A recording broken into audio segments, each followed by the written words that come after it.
Welcome back, everybody, to the Behind the Brand podcast. My name is Curtis and I'm the host. And you're probably wondering who the hell is sitting next to me. Well, we have James here from OPT Fitness. And for today's guest, we have Ross from Four Corners Boxing Experience. How you doing, mate? I'm doing good. You good, a bit mate? more chilled out since the last time I was going to say, you must be super relaxed now. This is a totally different setting. Totally. You can either feel worse here because you're not in your own space. Oh, no, this is totally better. It's better, right? Totally That's better. fine. There's drink of water there. You can lie back, relax yourself. Just relax. So we were actually at a recent Four Corners Boxing Experience event, which is taking place in the Normandy. We were actually meant to get Ross on, but then we agreed it'd actually be better to wait Do it afterwards. for your event, to then we can actually chat about the kind of what your business is, what exactly the event does and how it runs, because you've obviously got a couple coming up. Yep, we're going to have two this year, so we can chat about that. But the main reason why you're here, James, is because he was part of the behind the brand team that was basically filming a lot of stuff, because you guys very kindly let us come and do a lot of filming as well, which was absolutely class as well. That was brilliant for us as well, just to have you there, so it was really... And I'm really looking forward. I've not even scratched the surface with half the footage we've got. How much there is. How much we've got, but some of the bits are tasty as well. So if you're into boxing and stuff like that, make sure to check out. It'll probably either be your socials or our socials. I'm probably, sure we'll get probably shared far and wide, because we want to get your event punted out, so that's the main thing. But we got a chance to interview all your guys as well. But before we even dig into all that sort of stuff, could you give us a wee introduction as to who you are and how you get involved with the Four Corners Boxing Experience? Yep, so it's a kind of long-winded story about how it kind of came about. So I originally came from an army background, left army 2018. Right. Boxed in the army, trained the regimental team in the army as well, and boxed on the army development team. Had a couple of fights for them. Got out, fell back into boxing, kind of had one or two fights. Admit, kind of fell out of love with it, had a couple of bad decisions, was getting a wee bit older, drifted away, just kind of stuck to fitness, eventually get into the fire service, kind of let it kind of go to the side, and then got an opportunity to start doing one-to-ones in the gym. I originally was just going to do it for fitness, because I was studying my level 2 and level 3 PT, so I was like, well, you've got the boxing stuff, train guys up for boxing, and then while you're doing that course, it's getting you that experience of working with people at the same time. One guy came, said he wanted to get a fight, so I started asking about it. Still had contacts when I was in before, got him on a white collar show, had his fight, and then they had another show 3 or 4 months later, really good shows, but this time I had 6 guys that all wanted to do the same. So then we're getting in that situation where you can't keep rocking up to people's shows and saying, can you get 6 guys in the card? Mm-hmm. Where are they going to go? Then it was sit down with a bit of pen and paper and thinking about doing it myself. And that's how 4CBX came about. It was originally just one guy, 6 guys, became more, a bit of paper, and then developed into what you've seen on Friday night. So, and you guys are affiliated with Four Corners Boxing, is that so right? We just rent the space. Rent the space, there. right. Aye, so we just use that as they're a separate entity, but we just rent the space there on a Monday night for the actual training itself. That's class. Honestly, it was so good, because I wasn't too aware of what a white collar boxing event is. Yep. I would say you're more inclined to know what it was. You're a fan of boxing as well, which Absolutely. is another great reason why you obviously came along as well. But you enjoyed yourself in the event, actually, didn't you? I had an absolutely brilliant night. I had as good a night, I think, watching and filming as I did if I was taking part. Aye. As a guest. As a guest there. I'm not sure I would have a greater time taking part. Actually, Peter actually probably enjoyed being punched in the face. Well, I love a bit of boxing, and I train people to do boxing. I use boxing as my medium for fitness in the classes as well, because it's so good. So, if there's ever a really old man's category, I might the standby list. You could get a Santa fee Santa. A Santa off. We've got a show in November. It's kind of Christmassy time, innit? Perfect time of the year. There you go. Maybe the actual Santa's ready. No, but it was great. I think, like, people are probably wondering, like, what actually is the event. Like, I know you've obviously explained with the fighters and stuff like that, but could you dig a wee bit more into detail as to what actually happens at these events and how people kind of find you guys and what it kind of takes to take part in this? So we basically just have a kind of open sign up through our Instagram page. I'd kind of do all the social media stuff. Actually, that came about back in January. I tore my meniscus, my knee, after we booked the first show, and I kind of delved into doing the social media side of it, but I was like, I was off actually for like 3 months, more or less. Couldn't train, couldn't really do much, couldn't work just because of my job. And I was more or less laid up on the couch, and I just started studying online marketing and reading a book on why things stick, and just watching how to make clips, and then started promoting stuff, and the sign-ups just started rolling in. And then the way it works is, so we get the guys, they come in on week 1 and we train them up for a kind of vigorous 8 weeks. At week 5 or 6 we pair them off and we split them, and then they go and train separately for 2 weeks. One does a fitness session, one does a boxing session, then we all come back together in week 8, final wee session together, and then it's a shake of hands and see you on Friday night. We've tried to tailor the training so it's quite team based. I think we spoke about this on Friday, where we're trying to take out that kind of, oh, he's a this, he's a that, I'm going to batter him and blah blah blah. And I think that kind of comes from a kind of military background, where it was, you were a team and that was it, and guys did fight each other. Sometimes you go to championships or whatever, you were against each other, but I think by running that kind of team ethos through it, just kills off all that negativity. And obviously you were in the crowd, I hope that showed on the Friday night, because there wasn't really that animosity amongst the crowd, whereas if anything it was more winding people up, not in a way that it could have caused bedlam. Because I was very conscious of that from the start. Like even the first show, because we'd done the ringside tickets are reserved, but the rest is unreserved. And even the last one, we had a couple of young guys fighting, and one had sold 40 tickets, one had sold 50, and we actually did reserve tables for the unreserved just to strategically keep them apart. And there was never going to be any bother. I think that was just an anxiety in the back of my head, going, oh, what if he says something to him and blah blah blah. And then this time we just went, you know what, that's why you hire loads of security, and that's why you've tried to have that team ethos, and we just let it go. And it was like the security both times have said this is one of the easiest gigs we've ever had. Like, I think I said to you on Friday, I've been to comedy gigs where there's been more fighting in the crowd than I was there. It was so good. And they said there was a couple of the boys had really big supports. And, you know, some of them you looked at and you thought, oh God, that's just a bunch of young lads. The one guy had drinking for hours, and you're thinking, oh. It was like the one guy had like the one side, see the left. If you're looking at it from the stage, just that one, it's just a wave of these guys. Because he won his fight, luckily enough, obviously, I think if he didn't win his fight, maybe it would have caused bedlam. But he was really, really good. But when he was like showboating to the crowd at one point, getting them all involved, and I thought this is what it's all about. And as long as it always stays that kind of good tone, then we'll always be happy with that. And we've spoken about it before, I would never be scared to tell somebody you're only getting 10 tickets based on what the potential in the crowd. Like if that was ever going to happen, we just need to nip it in the bud at the time. No, absolutely. It was really, really good, and I think even the whole team thing was shown backstage, which hopefully folk will see when they see that the full footage of the fighters sitting chatting with each other beforehand, before getting out there. And then they would walk out and battering lumps out of each other, and then back in having a chat, and have you got your thing, and making sure everybody was. I think at one point they were sharing a half bottle of Buckfast. I've seen somebody was. It still Paisley. Take the boy out of Paisley, but I mean, the boys were there. I think after their fight, they were letting their hair down. It was like an event. I've done numerous events in the Normandy. Never anything like a boxing event or anything like that. So I'm like, we would have done the exact same thing. We would have done the exact same thing. How many of these events have you had on so far? So this was the second. We ran the first one. Camp started in January with the show in March, and then this one, obviously, last week was the.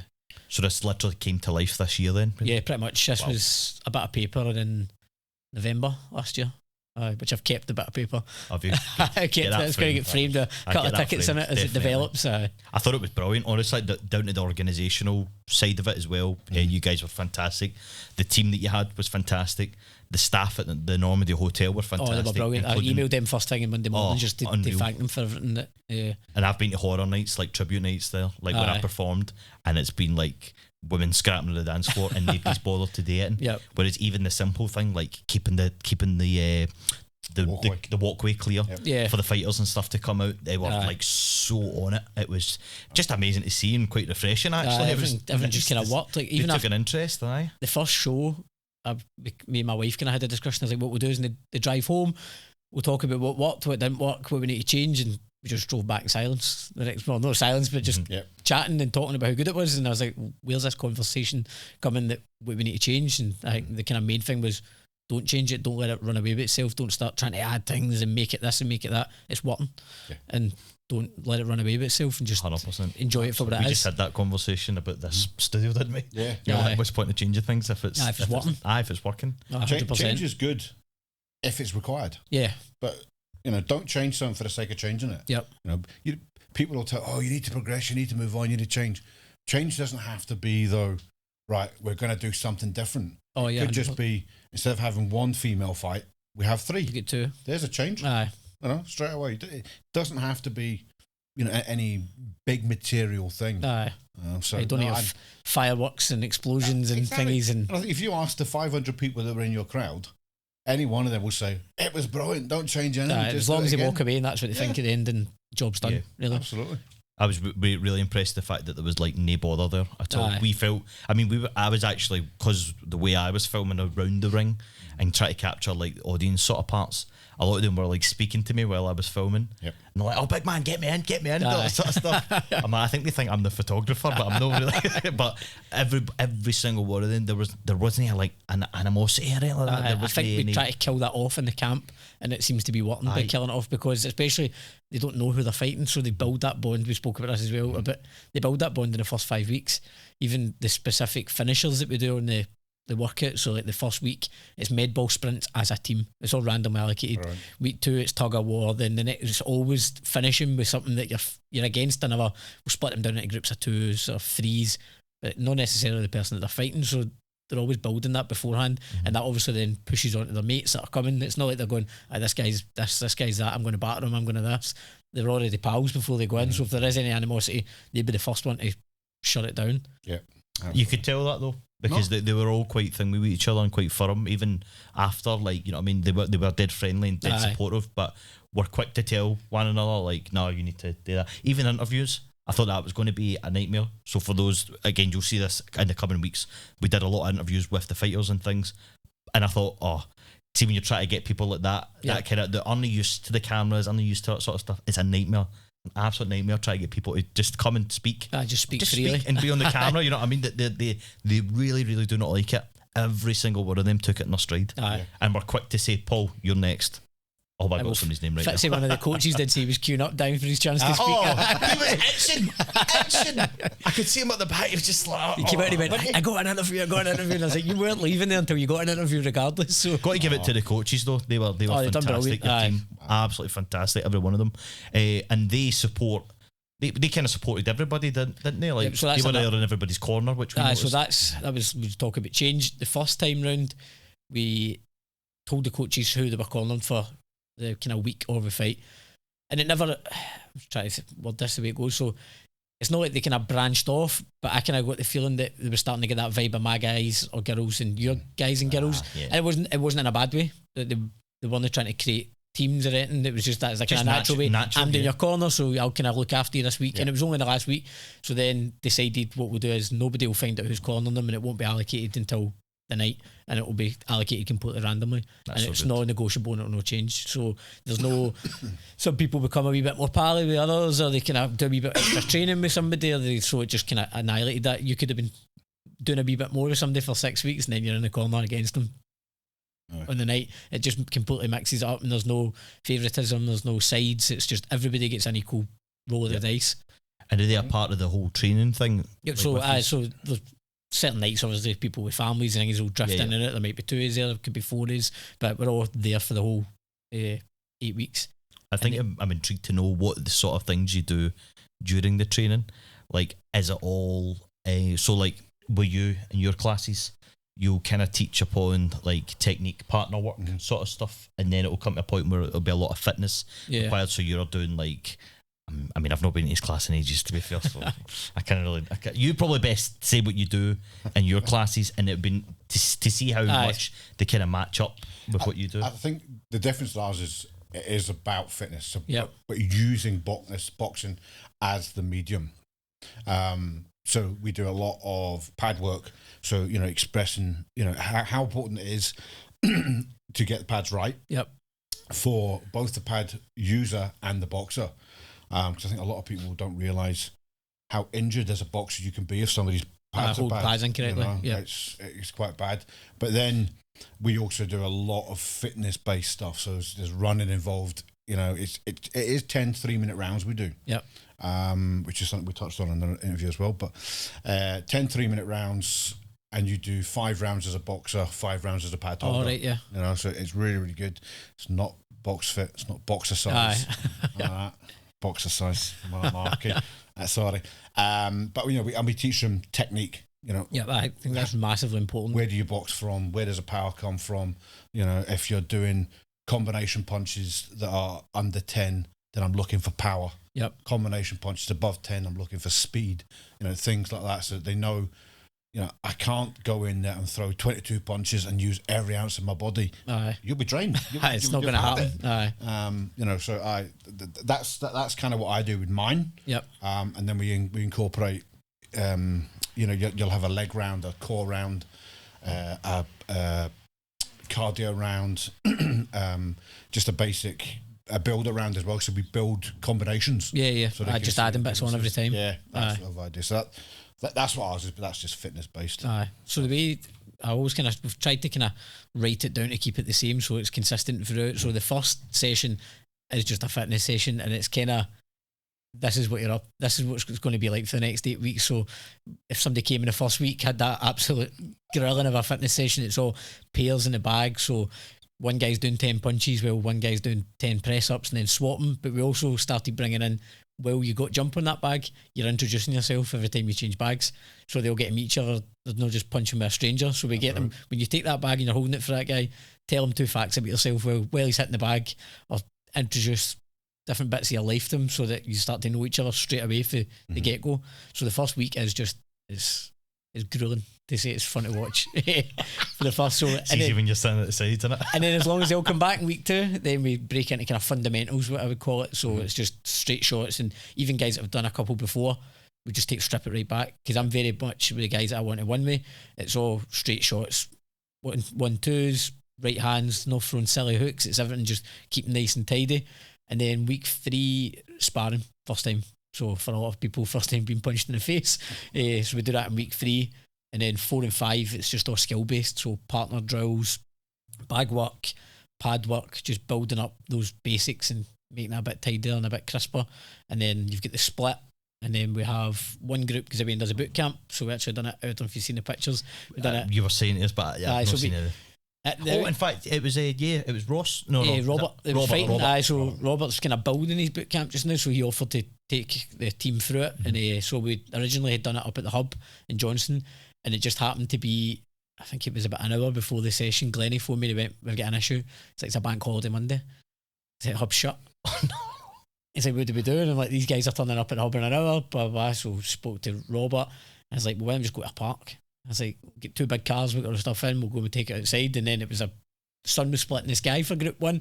Done it outside with the net out, we had him crawling in. His session was brilliant. He actually brings in a bit of, it's kind of like the Navy SEAL training. Right. So he does all the circuit, does a kind of finisher with the rope. I don't spoil too much of what he does. And then at the end, he gives him a bit of a burpee beasting, and he hangs a bell up on the goals. And he says, this only keeps going until you ring that bell. And obviously, remember, they're potential, in fact, no, we'd split at this point, but they're all trying to compete against each other. Nobody wanted to be the first guy or girl to get up and ring that bell. So they just kept going and kept going. And I think it was like 20-25 minutes of burpees, and then crawl to the other side, crawl back, burpees, until he's like, one is going to break, one is going to break. And then we done it again once they swapped round. And group 2, they never get the same sun split in the sky. It was absolutely torrential. Was it? Oh no. It was Robert's ex-military. He's ex-military as well, so the 2 of us are just standing there basking in the ambience of this battle PT session. Brilliant. Do you know what? I actually said, I don't know if it's one of those ones because you were at the event and stuff like that, but I loved it. And I was like, that's something I would love to do. Aye. I'd love to be a part of it, right? But I'll tell you right now, I don't think I'd make it. I don't think I'd make it. Doing burpees I in don't the park. make it 2 minutes, and I'd be up bringing that bell. Ding-a-ling. I would have one of the wee bells in my pocket. I'm not gonna, white flag and stuff like that. Do you get a lot of people though that are first time with this sort of stuff, like no previous experience with boxing, even fitness and things like that included? Well, Tyler that we spoke about, he'd obviously never been in a boxing gym until the first training session, to the point where the guys were having to show him how to wrap his hands, how to get extra gloves off the shelf, and going for week 3, how to mould a gum shield, and it was literally everything. And then I was kind of nervous for him. Like, how's he going to react when he goes in with all these people, and then he won. He went in absolutely boxed to his skin. So that was brilliant to see. And with the photographer there as well, and he was kind of wanting to follow the journey for week 1 all the way through, and he was like, "Is there MD I should kind of focus on the journey?" I was like, "Well, this guy's never been in a boxing gym, so keep a wee eye and then see how that progresses." So that'll be good to see as well. I think you'll maybe do a wee kind of photo diary for week 1 through sort of all the way. So fantastic. Did he win his fight? He won. Yeah. Wow, that's incredible. Aye. Just shows you proofs in the pudding. So it's obviously it's working. I think that whole kind of, we're talking about the ringing the bell, that session would be good as well if it was before the split, because I reckon if your opponent was there, after the split, but both squads been there, because if the guy you're fighting's there, you're not going to want to ring that bell. And I think that's what brought in a lot of the kind of good training is in the weeks up to the split, they don't know who they're fighting, so we'd maybe put in the group chat, listen, we're going to go for a run at 5 a.m. Andy wants to come, you're welcome to come. It's not like a mandatory session. A few are meeting up, and the first morning I turned up and there was like 10 cars sitting outside the gym at 4:45 a.m. But they know in their head that potentially the guy that they're fighting is going to be there at 5 o'clock in the morning. Getting them the edge. So they've always got, and you'll never see a guy run up a hill faster knowing that potentially his opponent is running up beside him, giving them that mental edge all the time. So I think that brought in, they pushed themselves in training so much even before they knew who they were fighting, because they knew in that group. I think when you're fighting when I was fighting, you don't see your opponent. They're training in a gym in Motherwell, or they're training somewhere else, or it's not even been matched. Like the amateurs, if you go to a Scottish Championship, you don't find out until 20 minutes before who you're fighting, whereas they know that's in that group. I would always, when I trained, I had my head right, somebody's out there training to fight you, he's training, but they're seeing it firsthand, they're witnessing that guy. It does give training, that wee extra motivation, doesn't it? Aye. So that kind of pushed them, I think. And that is a good point as well that you make, because we obviously noticed that obviously it wasn't just an all male card, there was females there. And I think you guys would love to have more females. We would on definitely. the card. That was one of the kind of best fights of the night as well. And it actually was, genuinely, if it wasn't for Max and Joe. Max and Joe, if it wasn't for their fight, I actually thought the girls would have probably got. What I was impressed with was that apart from one fight, all your fights lasted. Yep. The full 3 rounds. Yep. Because you did, what was it, 3 2-minute rounds? 3 2-minutes, yeah. And I'm like, for people that have never done this maybe before, I know a lot of people were first time, some people were obviously done it before and things. I was really impressed at how long they were able I've been able to go for the paramedic actually commented on that. She said we could tell the level of training kind of equated to safe fights, because they were all able to go the 3 2-minute rounds and nobody came out hurt. I think she had the kind of easiest job of the night, just got to enjoy the boxing, and she was like, absolute. I don't think I even seen the paramedic. I've seen them arriving, but I didn't see them. I think all she had to do is come do her checks and then sit ringside and wait. It's actually something, but one of the things that I think I kind of need to explain, that I said in the interview afterwards, not to you, when we were doing our wrap up, and I think maybe now I think back, it will come across wrong when I was talking about the boys giving their all, and it was only 3 2-minute rounds. Yep. What I meant by that was, look what they did in 3 2-minute rounds. My good God, because they were all out. I mean, I just said you can't throw 20 punches in a row at full force and expect not to be burnt out. Yeah. These guys did it for 3 2-minute rounds. 3 2s, at no point, I can't think any of the fights where there was any kind of shadow or running away from each other. They were just bang at it. Even the first fight kind of set that tone, I think. Straight away. Well, that was they boys were absolutely going hell for leather at one point. Straight away. And I was like, it's going to be one. See those rocking, socking boxing games when one of the heads goes up. It was one of them. I thought that was actually commented on the last one. I can't remember who it was. That somebody said that compared to when you go to see some professional fights and whatever else, there's a lot of holding. And they kind of take the breather, and even I've done it in the amateurs, like you kind of lean on each other and you get that mutual kind of agreement of, let's just take a wee breath here, and then we'll go for it again. And after we stepped back for the last show, I went, well, that's because we never actually taught them how to hold on. And I went, should we have? And we kind of agreed, nah, we don't need to. Like, it's a bad habit. They don't need to be taught to clench. So we taught them how to kind of turn each other on the ropes and kind of move each other about within the rules of boxing without kind of holding on or throwing each other about. But we're like, we don't really need to go down that route, because the only way they know is to have a straight stand-up boxing match now. So let's just keep it that way. At one point there was a couple of fights where, I mean, you've got the thing there, can I see it? There was a couple of fights that I thought were very, very tasty, particularly the boy with he shaved his head off but he had a big moustache. I can't remember, is it Paul? Barry Barry. Yep, I thought their fight was quite tasty. That was really good. Quite tasty. Both dead awkward styled fighters, and put them together, and it was a really good one fight. of the boys was huge, absolutely huge. Corner, tall, rangy, really effective, and Barry's got a really awkward style, and it's quite hard to get around. I've only never actually sparred him with it, and we're just holding pads and standing at ringside. He's quite hard to handle. The two of them are undefeated as well, so it was good. Somebody had to lose it. I mean, look at Tyson and Usyk. You know what I mean? I'm just glad you didn't have any egos like that on the night. No. Could you imagine? No, I just thought some of the. I mean, you particularly, you loved a couple of the fights that were going on. Some of the fights for me, obviously, the first fight of the night, I think, always sets the tone. Yeah. Always sets the tone. And the fact that Tyler and Cian come out and absolutely just went for it straight away. Incredible. Oh, wait a minute. So there was literally none of this, find my range. And, I'll get the first one in. I'll see what he feels like when he punches. No, they just went bang. It was 0 to 100 like that. They're the two quietest guys in the gym. Well, we said it. We couldn't even get a word out of Tyler when we were trying to do his interview. Let's his fighting do. I know you're probably you might watch this, Tyler, but we need to get you sharpened up in the interview skills. He'll need to get some media training. That could be a part of your thing. Media training. Course. And I think, to be fair, I know we said it, but the girls, it's Neve and Naomi. Considering that there was a knockdown in that, she got up. I've watched the videos and straight back up. Bang! You're thinking, wow, she took the count and everything else as you do, but she was straight, and it was back in, straight back in. The two of them, and considering there was an age difference between them, you couldn't tell in that fight, none at all. That was full on, and I think the fight of the night was Joe and Max. Wow, everybody was talking about that before the night even started. We were talking about it, and you could have sold tickets to watch them spam beforehand. I can imagine. I think it'd be interesting if those two had a longer fight. Yeah, even just that wee extra round. You think it's three 2 minutes. You train for 3 2 minutes, so you think, right, I know I can go all out.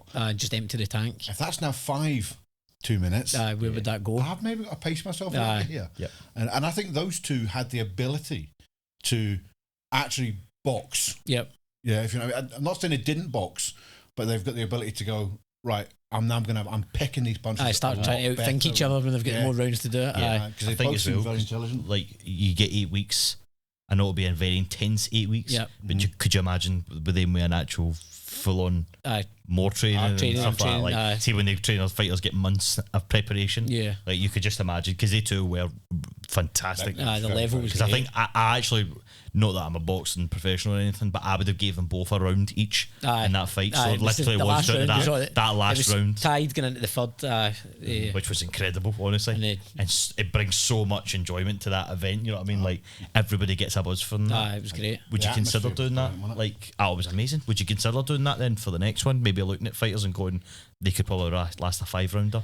Or is it just due to maybe? I think we'd always just still keep it at the 3-2s, because we try and keep it to that kind of safe level. Because in the amateurs now as well, they don't go past it. It's always, I think, the 3-3s now for seniors, but keeping it at the 3-2s, I think we'd always kind of keep the safety element in as well for them. Absolutely. Biggest thing about safety, is the referee. He's very, very quick. You know what I mean? Brilliant. Like, cutting things off, like he wasn't letting anything. He was making sure that everybody was safe in that ring. It's unusual as well, and I think we talked about this afterwards. Is the referee's job, as far as I'm concerned, is not to score a match. It's to notice what's going wrong with a fighter. Is a fighter hurt? A corner are the worst people in the world. Other than the fighter, fighters never want to stop. They want to go in there regardless. Yes, my eyes hanging out of my head. I've got one arm. I'm fighting this guy. Whereas, and the corner might say, "Oh, that's a bit of a cut," or you'll be fine. Give him another 5 minutes.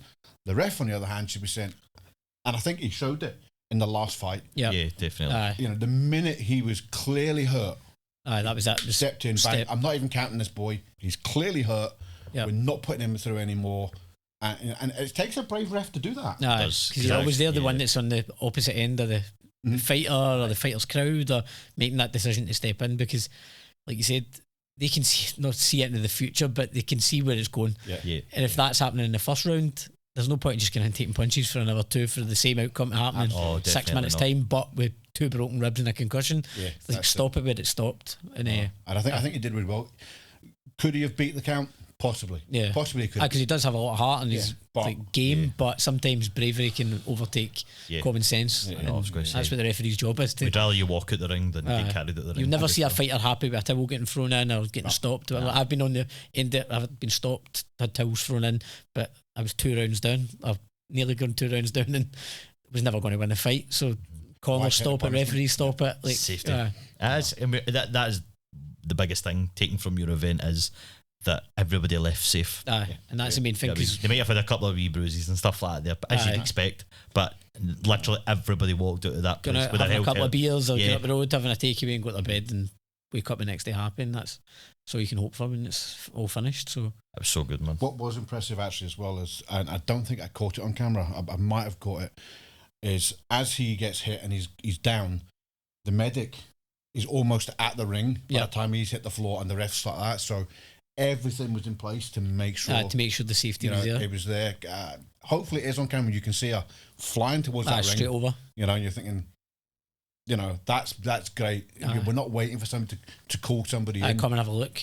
She took the decision. I think if the ref hadn't stopped it, she would have stepped in anyway. Clearly hurt. Although 10 seconds later he was fine. But would you have been if he'd have took that punch again? 30 seconds later and taking a second one. He was capable of getting a second punch like that. Let's not kid ourselves. But I think even on the safety aspect on the last event, there was a stoppage. Same thing, paramedic was straight over. It was a body shot. Took them out the ring, wanted to give them a check up in the back, and we just completely paused the boxing. I think we did like a 25-minute delay, but we weren't in a position where we were going to allow any boxing to take part in that ring until she was back ringside. I was going to say, could you imagine? But even we could. I mean, there are probably events where they just go, I should be back in 10 minutes, just throw the next one in, let's get this nipped. But everybody's kind of sitting about, why is the boxing not started? Well, we'll not be starting until the medics are at ringside.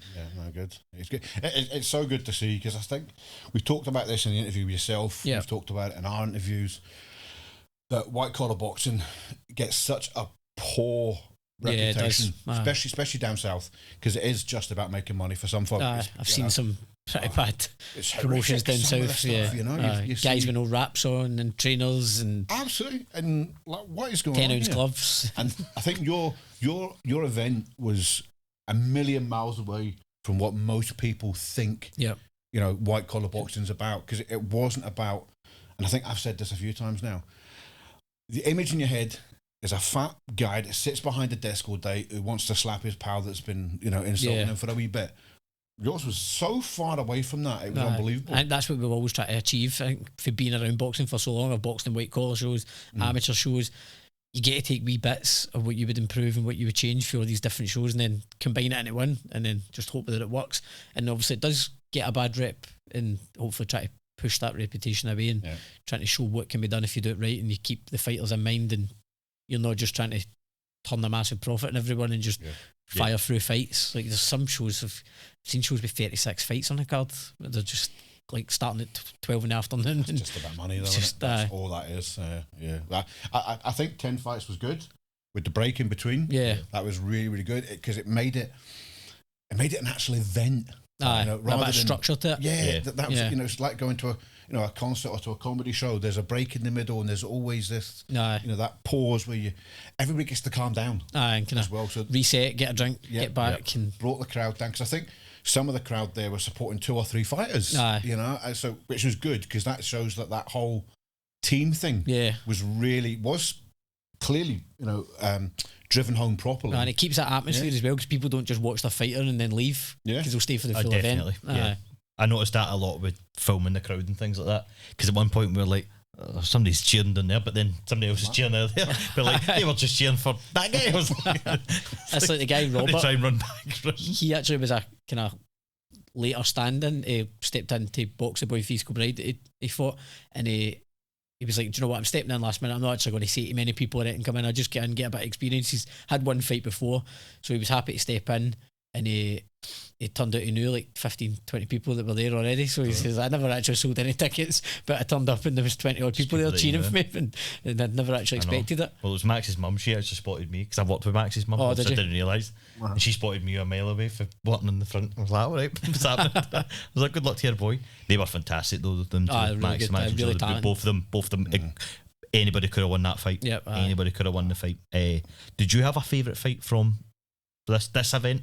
Obviously, I'm not doing it in a biased way where you're like, oh, it's because my mate and whatever. Like, I'm just as a pure, because you were obviously ringside as well. I know you were in the corner for somebody. For David Arrow's fight. Yep. So David, he came in kind of halfway through the last camp. We were struggling for an opponent. He'd been kind of about the gym. He was in sparring. One of the coaches, Fitzy, who's actually interviewed, made sure he gets interviewed. He'd spotted him in sparring, and we were looking for someone for Ahmad, who was fighting on the show, for Miles. It was another really good fight as well. That was. Never had an opponent for him. Approached him.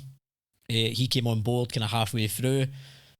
Trained, done the camp, went in. Great fight, but lost. I think he took it quite to heart, and as well, he'd never had the full camp.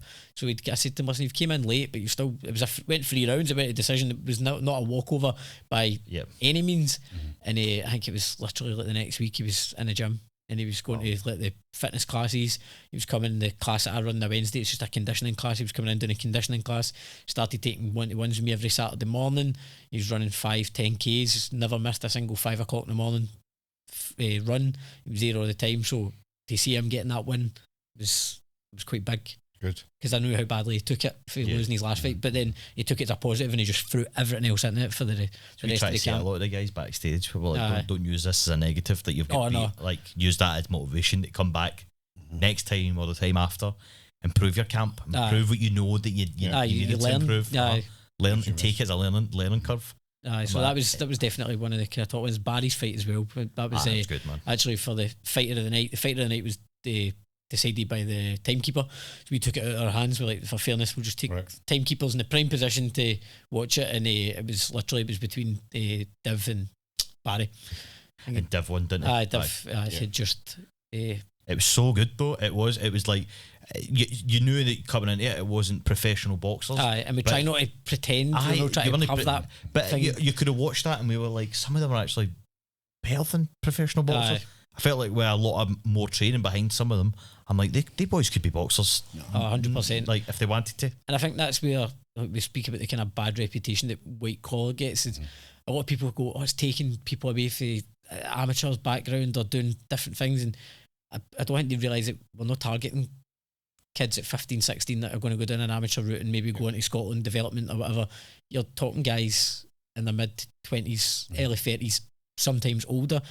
They can't walk in and go and do that because that ship sailed. Yeah, they've missed that opportunity. I hung the gloves up for the amateurs at 30 because I was in fighting 21, 22-year-olds and had 2 kids at home and was trying to maintain training 6 days a week and having a family. So for a lot of these guys and girls, this is the only way they'll ever get to do it. And a lot of the times you see people saying that boxing statistically is on the way down. Your other sports like mixed martial arts and stuff are on the way up. But that's, I think, caused by the fact that a lot of gyms at 30-year-olds, you can't walk in and just go and spar and go and train because you need to go down that other pathway. But you can walk into a Muay Thai gym or an MMA gym and say, I want to train, I want to spar, I want to thingy, and they'll be like, there you go, there's the gloves, like, come on, we'll train you. So we're giving people that avenue that maybe have missed the boat to be able to have that experience, as we say. But it's not just a let's pretend to be boxers. You'll be vigorously trained and there'll be a level to it. And would that be something that you would look to do in the future then? For say somebody like me, I took a keen interest in it and I was like, I loved that event, that was great. I might never be ready to fight or anything like that, but would that be something that you would do in the sense that you might welcome someone in that is? So I'm really getting on a bit. I'm 30 next year, right? So I'm getting on a bit, but God, I know. I mean, shoot, man, right? But like that, like so that somebody like myself could come up and go to a class like that sort of idea. Yeah, definitely. It takes away from your class. Yours is for the fitness, it's a different thing. It's a different thing. You know what I mean? It's a different thing. Because then you know what I mean. It could be down the line, say your 5th event, your 6th event, or whatever. Just getting that. And you're taster. like, listen, he's actually ready to go. Definitely, and we'll always as well push people in the right direction. Of beginners classes and stuff. That go to gyms and go and do the beginners classes, then come back to us if you don't want to come in completely raw. Like I had a guy actually message for this show. He's like, listen, I've never done anything, so don't know whether to come in and do this one or do the next one. And I was like, right, well, if you go to this gym, that gym, they do beginners classes. There's 6 weeks to the next show. Go and do that for 6 weeks and then come back in 6 weeks and start the show. And then you've learned the basics, you've learned a bit of footwork, punches, you're a bit more confident, and then you can step in. So that kind of seems to be working as well, because we're happy just to send people off in different directions if they need it, to get that wee bit of extra training when we're not necessarily there. That's class. Really good, honestly. Do you know, it's interesting, like you said, not to take away from me. Boxing is such a wide sport. Yeah. People just see that you stand in the ring and you get punched in the face. Yeah, that's boxing to a lot of people. Whereas my classes are for people that don't want to get punched in the face. Yeah. There's no chance of getting, unless you're a complete idiot like me. Incorrect paddle. Yeah. There's no chance of getting punched in the face when you come to my class. So you get to box, you get to use the pads, you get to feel like you're part of it, but never have to take the risk. You don't need to. Well, that's funny. You talk about the Niamh and Naomi. They've trained box fit for probably 6 or 7, maybe 10 years between them. Niamh, especially since she was like a young girl, they've always been in and about the gym for years and years, and they've always done box fit. They've never sparred, never taken that leap into the fight, and then one day they've sat down together and went, "Do you know what would be really good if we were actually to have a fight?" And I think it was actually only 7 weeks later, because they approached us once we were already a weekend. They'd obviously seen the stuff social media and went, "Do you know what, how would we get involved with this?" And I was like, "See you Monday night." Good on them. And they did it for charity, didn't they? Yeah, they. So we're not a charity event, so to speak, but they asked if they could actually do it and raise money. So they just said a Just Giving page, and we just promoted that for them as well. So that's fantastic, though. That's so good, and it allows. I mean, you've done a good thing there, and they've done a good thing as well. Honestly, we loved it. I'm really looking forward to going back over all the footage. That'd be brilliant to see. I'm looking forward to an invite to the next one.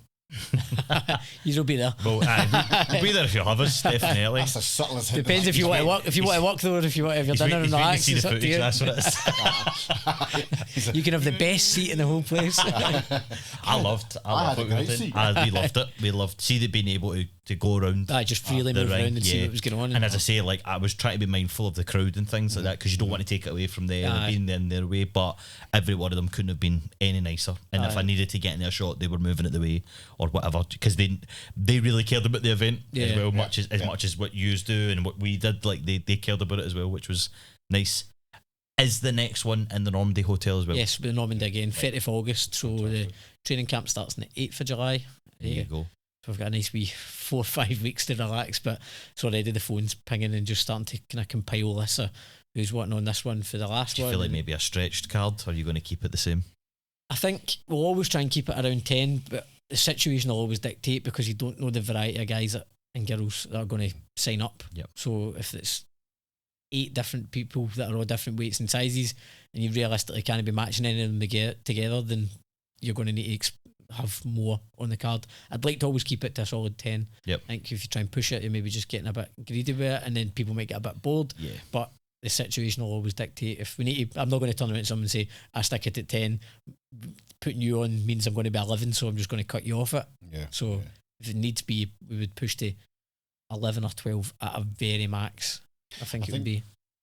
From that point of view, it's good. 10 is a lovely number. Yeah. The time that you know the first fight went off, and then when it finished, the last fight, and we said thanks and everything else, and was a really good time. It wasn't that you weren't. It's just kind of after 11 o'clock, wasn't it? Yeah. It was still early enough that you think, I've had a great night, I've had a good few drinks or whatever, but it's not tomorrow morning. Yeah, the early hours. For me, I can vouch. I've did events where, we were choreographing shows for people, and they ran over, and they didn't want to finish until 12 o'clock. And then by that point, somebody gets announced as a winner, literally everybody's up and gone. So nobody actually enjoys the night. Whereas I felt like people were allowed to relax and enjoy the night. I think for the boxers, it's a lot as well. Like when I boxed, I remember boxing at a hotel in Rutherglen and walking to the ring at 12:10 at night. And I worked in an office at the time, and I'd done a 9 to 5 shift in an office, and then drove straight over for the weigh-in. And then at one point was lying trying to sleep on a couch in the reception, waiting to go out and box at like nearly 12 midnight on a Friday night. Like, it's a long wait, especially with folk haven't boxed before, and that anxiety's building up, and they're just getting more stressed. Heart rate's starting to spike, and then they're in. And the 3 2-minute rounds becomes pretty difficult when the heart rate's already through the roof before they've stepped in there. Yeah. You try to explain to them it's like fighting in an empty room, but they don't listen. Nah, they don't listen. Nah. And I think as well, because obviously the lights were off in the ring, and then as soon as we figured out the lights and stuff like that, how much it would have with them, knowing that how bright it was. Because I'm like, they wouldn't have been able to see probably the audience at some point, when the bright lights and stuff like that are on. But just your event was Absolutely amazing. I'm glad I'm you really, enjoyed it. really, really. Oh, it was a credit to you guys. So well done for you guys Thanks putting it very on much. and the team that did it. I hope the video footage does it justice. Actually, I'm sure Yeah. it will. I really do. I really do. It was great, honestly. Absolutely phenomenal night. Phenomenal. I loved it. I think I sat down the whole night. But I don't think I ever felt like I needed to as well. My back was going at one point, but I was like, but it was going because we were working hard. Yeah. And I was constantly on my feet because I felt like there was no point in me sitting down because I would have missed something. Because everything was happening at the one time. There wasn't like, I was like, right, I'll just try and get a wee shot of somebody punching somebody's face in. I wasn't wanting like that because people were being skillful the way we were doing it. They were technically you don't know boxing, when you the what I mean? next wee good combination is going to come. Exactly. It's not just a toe-to-toe where they're standing in the middle of the ring just throwing 100%. shots, seeing who falls down first. It was so good. I think for like the kind of way to kind of wrap it up for us is how would people get in touch with you then to join in for either the next camp or the camp after? So if you just jump onto the Instagram page, 4CBX, 4 Corners Boxing Experience, and there's a little sign up button just on the kind of top near the profile picture. If that doesn't work, you can just drop a DM and we'll get back to you straight away, usually within the hour, with the kind of details. And you're welcome to come along on the first night and give it a bash. And if it's for you, it's for you. If it's not, it's no harm done. There's no pressure. Like, you speak to any of the fighters on it, it was kind of zero pressure. Everything, like I said, they're pushing themselves to go that wee bit further in training. It's that old saying, you get what you put in. So definitely 100%. And what about I would love to. I would maybe not that this sounded one. like a commitment there. maybe no. I don't think I'd be ready for this one. I think I'd have to go for the November. I'm going to be right honest right now. You said burpee and that would me out. Aye. I'm not doing a burpee for anybody. Well, that's why they were all really watching Robert's fight, because they wanted to see him getting punched and give him all the burpees. And they were all standing at the corner just wringing their hands. Slap him again. But I think maybe to talk about actually just let her know, said to finish it off there. But I'm just noticing obviously in your programme here that you've got sponsors. Yep. Can people sponsor fights and things like that? So these are all just local companies or people that have approached us, or the fighters have brought their mates, have got barbering companies, or I think there's a couple of home improvements, accountancy and stuff. They just literally get in touch as well. We'll be taking another 10 sponsors on for the next show. So there you go. So if anybody else is listening, they want to get involved, just drop us a message. I think the last 30 days we hit 12k views on the page just off the back of that show. Well, we were sitting at 9, and then within 24 hours the show had fired to 12. So it was, I think, like 3,000 within the first. Hopefully with this footage as well, that'll just keep ramping up. And it'll actually show you how good of a night it actually was. Oh, absolutely. Quality of every part of the night. It was, aye. Down to the fighting. I'm and glad stuff that came across. It was one of the things, you have a vision and you just hope it turns out the way that you wanted. No, to. Jalen enjoyed it. As someone that's a casual boxing fan, I really, really enjoyed it. Really good. But what about yourself then, for your socials? How would the lovely people find you? Well, you can go on to I think Facebook really for me, from OPT, because I'm an old man. So everybody's got their preferences, socials and stuff like that. Do you know what? I spend all day telling people, get yourself on TikTok, get yourself on Instagram. I'm trying my best. I keep trying to copy the videos over, but I'm terrible. I'm the world's worst at it. I don't know how to use TikTok. I don't know how to use Instagram properly. So you'll find me OPT Fitness on Facebook, and that's it. We'll get my channel set up. He might need Studio 23 to help him for that sort of stuff. And I'll give you help as well, don't worry. And there's a podcast as well. And there's a OPT podcast. OPT podcast. Yep. So as well. So we're going to get a few... I've already spoken to a couple of the boys that have got their own sort of stuff going on. Yeah. And we're going to get them on the OPT. Nice. Have a chat with them as well about their... Well, I'm sure we'll go touch on their experience of the night. Yep. But also of their own businesses and stuff like that as well. Brilliant. So, yeah, looking forward to it. That'll be good. Relaunching the podcast. That's it. I know. We need to get relaunched for him. Aye. Listen, mate, I can't thank you enough for coming along. For having me. It's been great. Thanks for coming again. It was. No, listen, mate, we'll be there. You want us there, we'll be there. I've thoroughly enjoyed it, and thanks very much for tag teaming for this one. Absolutely. Listen, honestly, it was a night out. It was just a night out for me. It was so good. It was loved so good. It. Loved it. Loved every minute of it. So didn't feel like work at all. That's it. And if you loved watching this podcast, then please feel free to subscribe, leave us a wee like, a comment, let us know if you may be interested in taking part in the 4CBX experience. We can obviously then pass your details hopefully over to Ross, and we can get somebody to get in touch with you. If you're listening on Spotify, Apple Podcasts, you can leave a review. Please do it. It really does help. if you leave 5 stars, then it makes it look as if we are doing something right. So, you know what I mean? Come on, just do it, all right?